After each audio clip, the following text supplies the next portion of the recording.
Hey everybody, how's it going? It's the Daily Shooter, and today I want to talk about Congress's renewed push for gun control in the upcoming legislative session, where everything that they are pushing for has already been tried, and why we know that it will not work.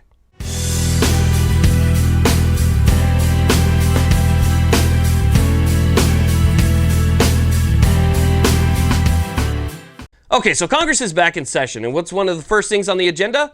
Attacking the very document that they swore to uphold and protect, the U.S. Constitution. More importantly, the Bill of Rights. They are actively seeking to infringe on our Second Amendment rights, attack the First Amendment, attack the Fourth Amendment. I mean, there is virtually nothing that will stand in the way of these people reaching their end goal, which is public disarmament. They've said it openly now. It's not a big secret anymore. That's exactly what they want to do. The only thing is, there is nothing that they are proposing that has not been tried before and proven not to work. We have one state to look at for all of this. This is something that doesn't get talked about enough. There's one state who has already enacted all of these laws and more, but somehow still seems to be the highest when it comes to the specific number of mass shootings around the rest of the country. So let's go ahead and talk about that.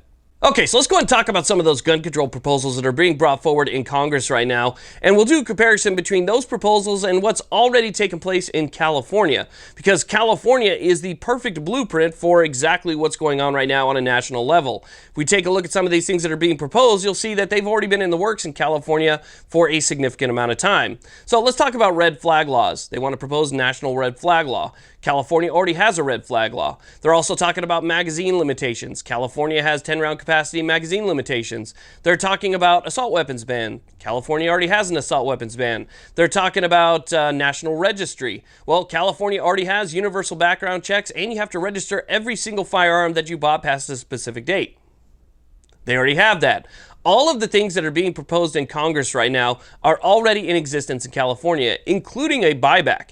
When California wanted to ban assault weapons, or basically redefine what an assault weapon is so that they can ban stuff that actually made it through, California decided that, you know what, we're going to go ahead and allow you to drop these things off at your local police station if you'd like to surrender it.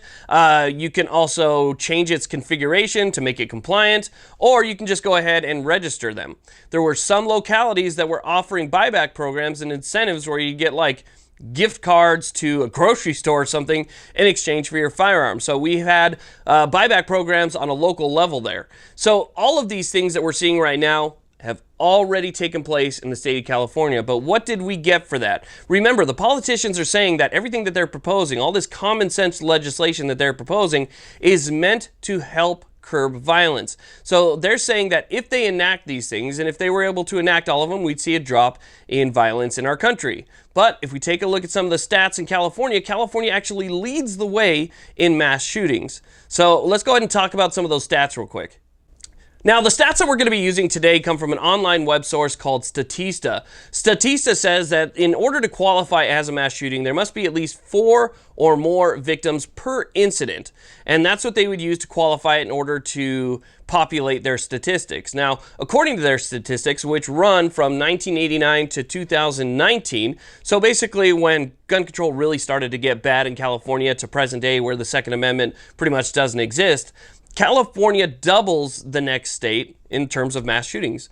Doubles the next state in terms of mass shootings. So you're talking about basically every conceivable gun control agenda other than outright confiscation of all firearms already being applied in California, yet it leads the country in mass shootings. That's something that I don't hear a lot of people talking about. What that tells me is that on a national level, because California is such a huge state, if California was a smaller populated state, then maybe that stat wouldn't matter as much. But because it's such a largely populated state, it's a pretty good representation of what would happen across the rest of the country. So we already know as a blueprint, being the state of California, that even if every single one of these things that our politicians want to enact were enacted, it wouldn't do anything. As a matter of fact, there's a pretty good chance that the crime level would actually go up.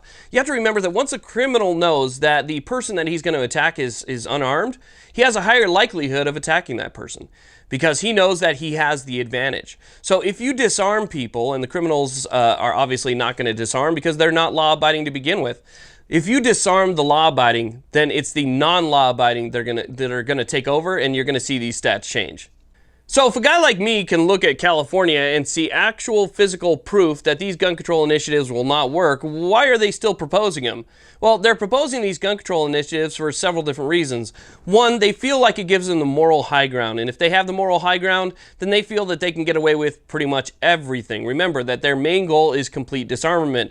If they're able to maintain that moral high ground, they feel like they have a better chance of actually achieving their goal. They want political gain, they're doing it for party, they're doing it for all of the other reasons than the reasons that they're saying. They're saying that they're doing it to save lives, they're saying that they're doing it to make America a safer place and so forth, but we all know that that's not the truth.